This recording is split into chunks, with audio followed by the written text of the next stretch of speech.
Hey, what's going on, guys? Xclusive here, and welcome back to another episode of Ask Xclusive, the series where you guys sent me in questions and topics over on Twitter using the hashtag AskXclusive, and I answer them, so let's jump into it. First question comes from Peter, and he says, donuts or bagels? We're really starting off with the tough ones here. Personally, I am a bagel person, honestly, just because my teeth are... is this happening to you guys? Are your teeth just super sensitive, or I don't know if that's just me, I don't know how to fix that, but it is super irritating. I literally can't eat anything. I love sweets, and I will always love sweets. I'm like a sweet guy over savory, if that makes sense, but I cannot eat donuts that well. I just can't.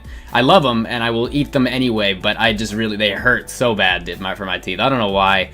I don't know why my teeth are so sensitive. I don't know. I don't understand. But so I guess I'm a little biased, but my answer is bagels. I know, like I said, starting off with the tough ones. The next question comes from Nicole, and she says, "What is the nicest thing that someone has ever done for you?" This is a tough one because honestly, I'm 19, I'm almost 20, so there's a lot of things that have obviously happened in my life. I've had a lot of encounters with other people, and people have obviously done nice things for me. So it's hard to pick and choose what's like the nicest thing that anybody's ever done for me. Honestly, I think I'd have to give it a two-way tie. One, between my family, just everything they did for me during my surgery. Honestly, I can't put like one thing that they did that was just super nice. But honestly, just everything that they did throughout like my surgery, the pre-op, the recovery, everything. I would not have been able to get through it if I didn't have the support of the people that cared about me. And honestly, everything that they did for me throughout that, just by, helping me walk, helping me, pick things up, literally everything they did was so nice. And I don't know how, it would have been 20 times more difficult to get through my recovery and my surgery without my family. So everything that my family's done for me in regards to my surgery is probably very close to number one, if not number one, of things that, the nicest thing that anybody's ever done for me. And I guess two would probably be my best friend Stefano. You guys might have seen him in a video before. If not, I'll get him on a video at some point. He's off to college, so it's a little difficult to do that kind of stuff. But he, back when I had my anxiety disorder, I don't know when this was, I think it was like freshman year of high school, he was one of the only people, not one of the only people, I think he really was the only person in my life that stepped up and said that I needed help. He was the only person that really stepped up and got the courage to open up and tell me that, I needed help. Like, I can't go about my life the way I'm doing it. I can't live the way I am, and I needed help changing that. And I was upset with him at first. I felt like he was being judgmental. It was one of those things I just got super defensive. But honestly, we're still best buds now, and he really did help me. He made me realize, even if I didn't want to know at the time, I think he made me realize that I did need help, and I got it, and I'm I'm better now, and I'm good to go. And so that's probably one of the nicest things that anybody's done for me, is really, I guess have the balls in a sense to tell me that I need help and tell me that I can't live my life the way I'm doing it, but not in a judgmental way, in just a caring way. And so yeah, so those two are I guess tied for first. One being, like I said, my family and how much they supported me and helped me during my surgery, and then two being my best friend. Just really stepping up and being my best friend, and I'm really glad to have him here.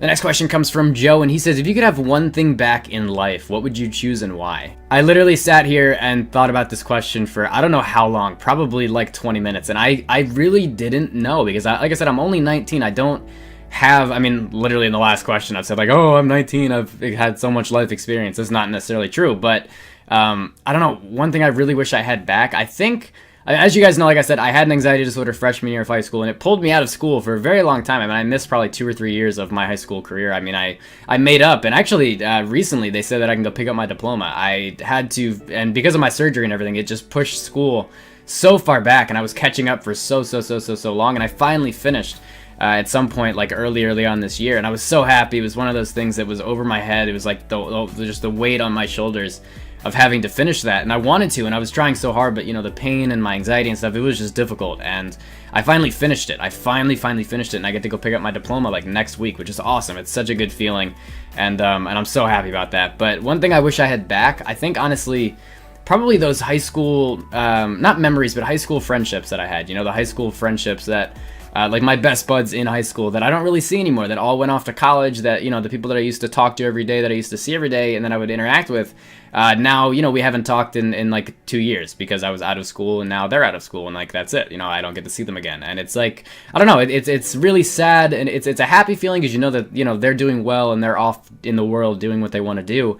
But it's sad because, you had these friendships with people, you had these connections, and you just kind of wish you had them back. You wish there was some way to if not relive those, you know, keep those alive. But it's hard, you know, with not being able to do anything or not being able to see them. So that'd probably be something I wish I had back, was just the high school friendships that I lost because of either going out to get surgery or because of my anxiety disorder or just because of, you know, just life. I wish I had some of those friendships back. That's definitely something that I miss, and well, I think I always will. I think that's something that I think that's one of like everybody's answers to that question when they're out of school. It's like, man, I wish I had those friends that, you know, I used to talk to every day, and that I haven't seen in like a year. So yeah, that'd definitely be my answer. My next question comes from Edwin, and he says, will you ever travel to Los Angeles? Now, the reason I picked this question is, honestly, usually the questions that are very, very specific, I don't tend to answer unless I can twist them and talk about it for longer, because obviously I like to cover questions and topics that I can really get into, I can talk about for a couple of minutes. So this particularly is not one of them, but actually I guess it is, because I'm using it in my series. But will I ever travel to Los Angeles at some point? Yes. The reason I picked this question is not because I have some sort of personal interest in Los Angeles. Mainly it's because, honestly, with my short films, you guys know, maybe you don't, honestly, this channel is, I wish this channel was called Xclusive TV. I really, really do. I tried to get the name, and obviously it was already taken. My live stream is called Xclusive TV, and I'm happy I got that, but I really wish this channel was, because it's not, I mean, you guys know the channel now is called Xclusive Plays, and my name just generically is Xclusive. That's what my name is. The channel is called Xclusive Plays because we play games, and I figured that was what I wanted to do. But I mean, we do so many more things than just that. My channel is so much more than just that. I mean, I make short films, I make vlogs, I make Q&As. There's so many things that I do, and the reason I picked this question is because with my short films now, the past year I made 4. I think we've got the 5th one that came out this year. I would absolutely love to double the amount of short films that I made. I'd love to go out, even if possible, I'd love to make like 12 short films a year. Like, we'll go somewhere every month, somewhere nearby. I don't have to travel too far. Maybe a couple times out of the year we pick places where maybe I fly out to California, or I fly out to, I don't know, Puerto Rico, some, you know, really, really nice place that I can go make a nice short film at. So will I ever travel to Los Angeles? Yes, at some point. I would love to make a short film in Los Angeles. I'd love to make a short film in every single city if I possibly could, but obviously that takes a lot of time, a lot of years, and a lot of money that I don't have. So hopefully at some point we can, but like I said, the main reason I picked this question is that I would like to increase the amount of short films that I have on this channel, and if you guys haven't checked them out, I highly suggest that you do. I spend so much time on them, and if you guys like any of my content, or if you just respect me as a person, please go check it out. I really would appreciate it. I think you guys will like it. But so yeah, I would like to travel to Los Angeles at some point. I'd like to travel to a whole bunch of different places. So you guys should see some more short films coming up in the future. We've got some cool things planned. One being Montauk, I think that's how you pronounce that, in Long Island. Another one being Boston. Those are 2 big ones that are coming up soon. And I haven't really planned the other ones yet. We've got a few others that we're thinking of. Like no, Quebec's on the table. There's a couple other ones that are on the table. But since I can't drive, I really have to like convince my family to go, and then I just go with, kind of thing. So, but yeah, so that's the whole reason I picked this question. Hopefully that answers it in some way, shape, or form. My last question for the day comes from CJ, and he says, "What's your life ambition/ambitions?" Now, this is actually a very difficult question to answer because there's a lot of things that I want to do in my life before it's done, and I don't really know how I'm answering this prematurely because I thought about this for like 3 minutes, but honestly, I think some of the biggest ones, ambition-wise for me, one, I would love to be able to make a full-time job out of YouTube and out of streaming. That's one thing that I would absolutely love to do. Right now, it's easy for me since I'm still at home. It's easy for me to do this kind of thing and not really worry too much. I've only got my bills I have to pay. But when it comes to actually living in my own house or my own apartment, it's obviously going to be a little bit more difficult. So that's why I got this part-time job. You know, I'm still working towards making that a full-time thing. And so that's really one of my big life ambitions is doing something I love and getting paid for that and living off of that. And right now that's making videos and entertaining people and streaming and broadcasting and all of that stuff. So that's definitely one.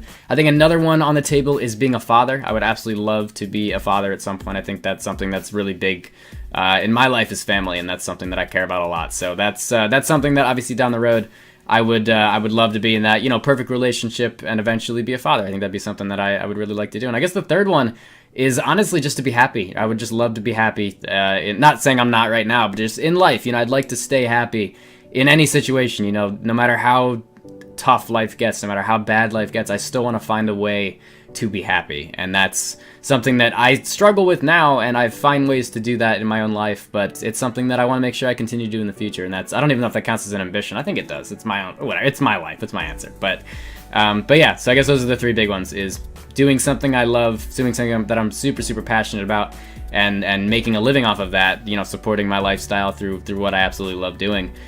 being a father and a husband, and just being happy. So I guess those are the answers for that question. I'm sure there's a bunch of other things that I would absolutely love to do in my life. I mean, travel the world is another one. There's so many things that I would love to do. I just can't. It's so difficult to answer because there's so many things that I want to do. But I guess those are the main ones. If I had to pick like three, like my top three things that I want to do in life, or I want to make sure I achieve in life before it's over. Anyway, guys, that's gonna wrap this video up. That's all the time I have for today. Thank you guys so much for watching. As always, if you enjoyed today's video, please hit that like button. It really does help out. I'm gonna leave you guys with this. We're actually gonna answer CJ's question in the comments below. What is your life ambition? What is something that or what is something in your life that you want to make sure you accomplish before it's over? What is something that you want to live for, in a sense? Something that you are working towards, and something that you are very passionate about, that you want to make sure you achieve in your lifetime? Let me know in the comments below. But as always, guys, thank you so much for watching. If you'd like to contribute to this series and send me another question for next week's episode, I upload an episode of this every single Saturday. If you're new to the channel, be sure to subscribe. But if you want to participate in the series and you want to send me a question, all you've got to do is tweet me at Xclusive Plays and leave the hashtag #AskXclusive after your question. Or you can just leave a comment on this video, or on any of my Ask Exclusive videos, really, and just make sure you use the hashtag and I can use it in the series. But thanks for watching, guys. I hope you have an awesome Saturday. I will see you all tomorrow with a little update vlog, and then on Monday we will continue with the normal gaming video. So take care, guys. I've been Xclusive. Have a good one.